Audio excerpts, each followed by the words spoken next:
Hi readers, my name is Roxane Gay and I love tiny baby elephants.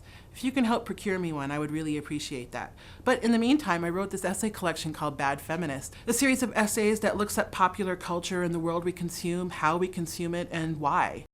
I call myself a bad feminist because I think for a long time, feminism has really held up a very strict ideal for what feminists should be, one that expects women to be all and to have it all. And you know what? I'm human. I'm a woman and I'm a mess of contradictions, but I still believe I'm equal to a man. I think that I have a lot of advice for how we should approach and consume mainstream media. It requires a very specific literacy, one that forces us to be critical about the messages that we're consuming and who is behind those messages and what kinds of agendas they're putting forward. So we can't just take the entertainment factor for granted. We have to sort of look at what is it saying about women, what is it saying about gender, race, sexuality, privilege, and those kinds of things. Writing in the real time on the internet both hinders and helps.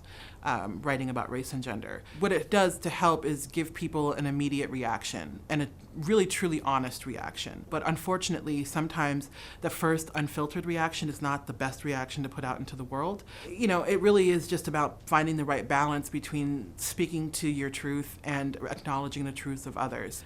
It's important for women to be good friends to other women. I even wrote an essay in Bad Feminist that offers at least 25 tips. But really, I think it's important for women to not tear each other down just for the sake of tearing each other down. If we're competitive with one another, that's totally fine, but make it healthy competition. And make sure that you're promoting the work of women as equally as you're promoting the work of men.